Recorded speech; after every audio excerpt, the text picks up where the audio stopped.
দ্বিতীয়ত আরেকটি জিনিস খুবই মানে কেমন, মানে এটা নিয়ে অনেক আলোচনা হচ্ছে যে প্রধান উপদেষ্টা উনি একটা বিমান বাহিনীর একটি কুচকাওয়াজে যে অনেকটা যুদ্ধের প্রস্তুতি নেওয়ার কথাই বলেছেন। তো এখন অনেকে বলছেন উনি তো শান্তিতে নোবেল পেয়েছে, সো উনি তো শান্তির বার্তা পৌঁছাবেন, উনি তো যুদ্ধ যারা করতে চায় তাদের সাথে যোগাযোগ স্থাপন করবেন, উনি তো যুদ্ধের বিরুদ্ধে অবস্থান নেবেন, উনি আবার যুদ্ধের কথা বলছেন কেন? আমাদের হ্যাঁ আমাদের প্রস্তুতি দরকার আছে, বাট এটা পাবলিকলি এভাবে বলছেন কেন? এটা অনেকে প্রশ্ন করছে। এবং পাশাপাশি মানে যে কথাটি আপনি বললেন এই কথাটি খুবই গুরুত্বপূর্ণ যে এই অস্থায়ী একটি সরকার সে স্টেক হোল্ডারদের সাথে রাজনৈতিক দলগুলোর সাথে আলোচনা না করে উনি এরকম কথা বলতে পারেন কিনা, এটা একটি প্রশ্ন। আমি একটা ছোট্ট ভিডিও দেখাচ্ছি, ভিডিও পরে আমি এই প্রসঙ্গে আপনার কাছে আমি জানতে চাইব।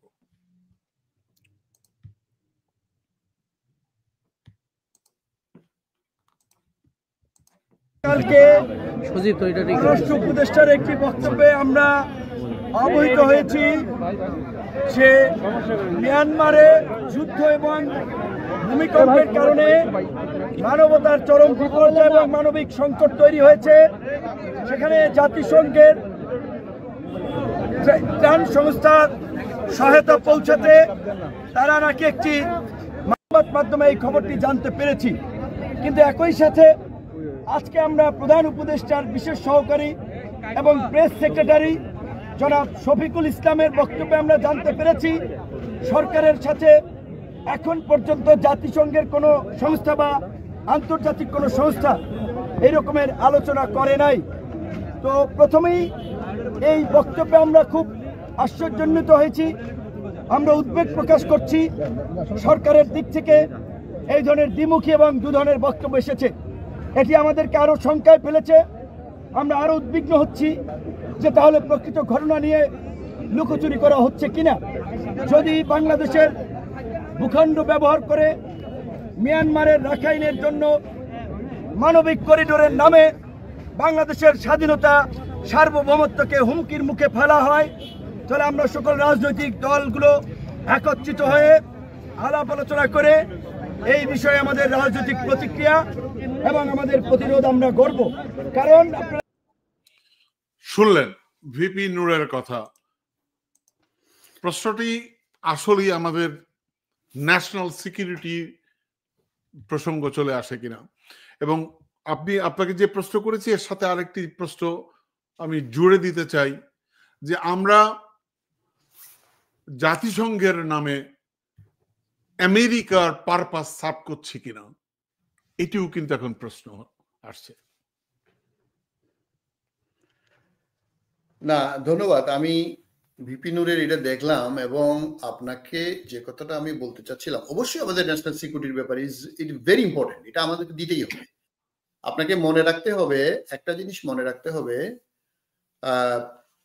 চট্টগ্রাম বন্দর হচ্ছে আপনার রাখাইনের থেকে আপনি বলতে পারেন 100 নটিক্যাল মাইলের বেশি না, 100 থেকে 150 নটিক্যাল মাইল, বা আপনি যদি এটা নর্মাল মাইলে ধরেন is not more than 200 miles. হ্যাঁ, তো কোনো কারণে যদি আল্লাহ না করুক, কোনো কারণে যদি আমাদের কনফ্লিক্ট লাগে, ওরা যদি চট্টগ্রাম বন্দরের আশেপাশে একটা যদি বোম ফুটায়, তাহলে তো আমাদের পুরো দেশ বন্ধ হয়ে যাবে। চট্টগ্রাম বন্দর বন্ধ হওয়া মানে বন্ধ হয়ে যাবে, তাই না? এবং এগুলো আমাদের মাথায় রাখতে হবে, আমরা ইমোশনালি লাফালাফি করলে তো হবে না। এবং আমি সোশ্যাল মিডিয়াতে দেখলাম অনেকে মানে এমন লাফালাফি করতেছে মানবিক করিডোরের পক্ষে। আমি তাদেরকে অনুরোধ করব, আপনারা দয়া করে, ইনুস সাহেবকে আমরা আপনাদের চেয়ে কম সাপোর্ট করি না, ইনুস সাহেবের যোগ্যতা নিয়ে কোনো প্রশ্ন নেই, এবং হাজার সমালোচনা করলেও ডক্টর মোহাম্মদ ইউনূস আমাদের মাথার উপর। বাট একটা জিনিস মাথায় রাখতে হবে, একবার যদি কোনো ধরনের ঝামেলা শুরু হয় সেটা কিন্তু আর পিছপা করা ইজ মোর দেন ডিফিকাল্ট। সুতরাং এই যে আপনি যে বললেন, আমি যদি আমি অতীতের কথা বাদ দিন, 2024 এবং 25 সালে আরাকান আর্মি তাদের যদি আপনি ওদের কিন্তু আমার জানা মতে ৪৫,০০০ ফাইটার আছে। তারা কিন্তু রীতিমতো রেগুলার আর্মির মতো। ২০১৭ সালের পর থেকে ১৬ সাল থেকে শুরু হয়েছে। ১৭ সালে তো আমাদের এখানে আপনার এক্সট্রা ৫ থেকে ১০ লাখ আসছে, রোহিঙ্গা আসছে। যখন আরসার সাথে, আপনি জানেন আরসা আবার আরেকটা গ্রুপ যেটা মুসলমানদের, রোহিঙ্গাদের পক্ষে, এবং আরসার যে চিফ, এটা শোনা যাচ্ছে সেও নাকি বাংলাদেশের জেলে এখন অ্যারেস্টেড। তো এখন এই বিপিনুর যে কথাটা বলছে, আমি ওইভাবে একদম আক্রমণাত্মক না হয়ে আমি শুধু এটা বলতে চাই যে আমাদের যে করিডোর দেওয়া, এখানে যুক্তরাষ্ট্রের স্বার্থ তো থাকবেই।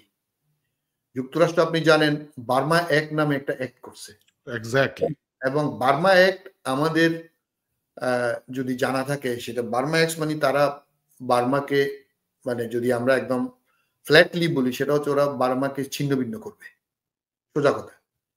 কারণ বার্মার অনেক, একটু পরিষ্কার করে বলেন, আমেরিকা চায় মানে মায়ানমারকে কয়েকটা পার্টে ভাগ করে দেওয়া, কয়েকটা টুকরা করে ফেলবে, এবং সেই টুকরা, আপনাকে একটা কথা আছে, ঘরের শত্রু বিভীষণ।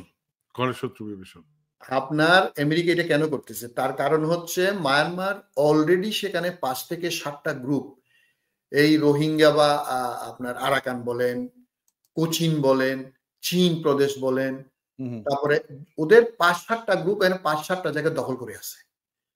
এবং সেখানে এই 1948 এর পরে যে তাদের যে আপনার 65 পর্যন্ত মোটামুটি ঠিক ছিল, 65 এর পর থেকে কিন্তু তাদের কনফ্লিক্ট শুরু।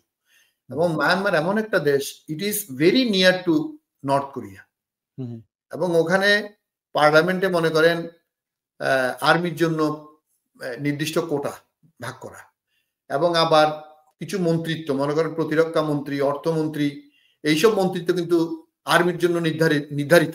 এটা নিশ্চয়ই আমার দর্শক শ্রোতারা জানেন। তো সেইখানে না গিয়ে আমি বলবো যুক্তরাষ্ট্রের যে স্বার্থ, সেটার সাথে আমরা তাল মিলানোরও দরকার নেই, আবার তাদের বিরোধিতা করে আমরা কোনো কুল পাবো না।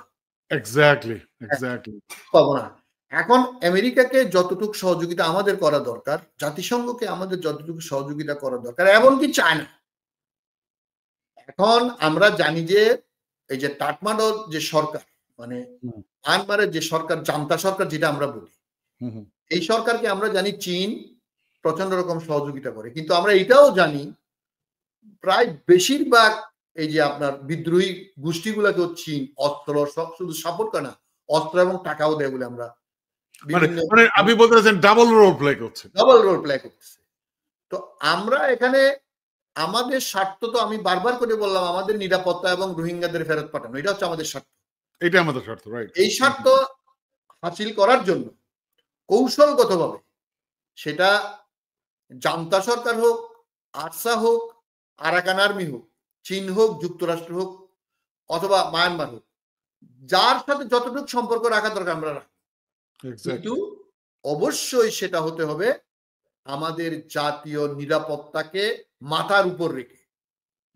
আমাদের জাতীয় নিরাপত্তা কোনো অবস্থাতেই বিঘ্ন ঘটানো যাবে না। এখানে আরেকটা কথা বলে রাখি, আমাদের দুর্ভাগ্য, আপনি বলতে পারেন টিটু ভাই, বা আমাদের দর্শক শ্রোতা অনেকে জানেন যে 1947 সালে যখন ভারত ভাগ হয় এবং যখন পাকিস্তান, এটা আমাদের পূর্ব পাকিস্তান হয়, যেটা আজকের বাংলাদেশ, তখন কিন্তু ব্রিটিশরা অফার করেছিল রাখাইন রাজ্যটা পূর্ব পাকিস্তানে রেখে দেওয়ার জন্য, এবং ওখানকার যারা মুসলিম নেতা ছিল তখন, তারা খুবই আগ্রহ ছিল আমাদের সাথে যোগ দেওয়ার জন্য। আপনি জানেন রাখাইন রাজ্যটা বাংলাদেশের থেকেও একটু বেশি বড়, আপনি যদি সাইজ বলেন, এবং বিশেষ করে ব্রিটিশদের তো এটা ব্রিটিশ সাম্রাজ্য ছিল, বার্মাও ছিল পার্ট অফ ইন্ডিয়া।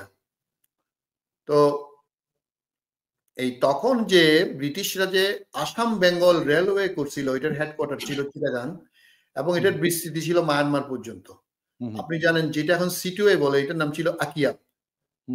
এবং আজকালকার দিনে যেরকম দুবাই, সৌদি আরব, চিটাগং, নোয়াখালীর লোক যায়, সেখানে এই আকিয়াব এবং রেঙ্গুন, যেটা এখন ইয়াঙ্গুন বলে, নতুন রাজধানী তো টাটমাটতে নিয়ে গেছে, কিন্তু রেঙ্গুন ছিল ওদের মূল রাজধানী। এখানে কিন্তু চিটাগাংয়ের এবং নোয়াখালীর হাজার হাজার লক্ষ লক্ষ মানুষ কিন্তু তখন সেখানে গিয়ে বসবাস স্থাপন করে, কারণ যেহেতু দেশ ছিল একটা মানে ব্রিটিশ সাম্রাজ্যের অধীনে, এবং এখানে মুসলিম সংখ্যাগরিষ্ঠতার কারণে আপনি জানেন যে রোহিঙ্গাদের বাসা চিটাগাংয়ের বাসার খুবই কাছাকাছি, 100% মিল না হলেও 80% মিল বলতে পারেন আপনি।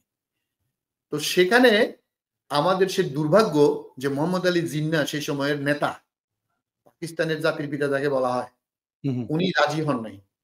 আজকে আমাদের এই আমাদের যে এত জনসংখ্যা, এটা আমাদের থাকতে পারতো। যাই হোক, এটা একটা ইতিহাসের একটা আমাদের দুর্ভাগ্য বলতে পারেন। যেরকম আমরা মুর্শিদাবাদ পাই নাই, যেরকম আমরা আসাম পাই নাই, যেরকম আমরা নদিয়া পাই নাই, তো সেরকম এইটাও আমরা পাই নাই। এটা আমাদের কিন্তু আমরা কি আমাদের কেউ কেউ কি খোয়াব দেখতেছে নাকি যে আমাদের সাথে যুক্ত হবে রাখাইন? এরকম খোয়াব এখন দেখা ঠিক না, এগুলা ভেরি রিস্কি, আধুনিক যুগে এগুলো ভেরি রিস্কি গেম। এক্স্যাক্টলি।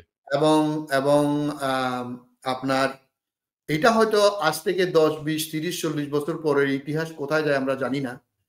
সেখানে যদি আপনার একটা লং টার্ম প্ল্যান থাকে, সেটা মনে করেন এই যে সংখ্যাগরিষ্ঠ মুসলিমরা যদি সেখানে আপনার অবস্থান নিতে পারে, আর মাথায় রাখতে হবে আরাকান আর্মি কিন্তু 100% বুদ্ধিস্টদের সংগঠন, এটা মনে রাখবেন। They are not leaning with Bangladesh, never ever. তারা কোনোদিনও আমাদের সাথে একীভূত হওয়ার জন্য চিন্তা করবে না। সুতরাং আমাদের প্রাথমিক কর্তব্য হচ্ছে, বারবার করে বলবো, আমাদের ন্যাশনাল সিকিউরিটি এবং রোহিঙ্গাদেরকে উইথ অল দেয়ার ডিগনিটি, তাদের সম্মান এবং নাগরিকত্ব দিয়ে তাদের দেশে ফেরত পাঠানো। এটা হচ্ছে আমাদের মূল লক্ষ্য। রাইট।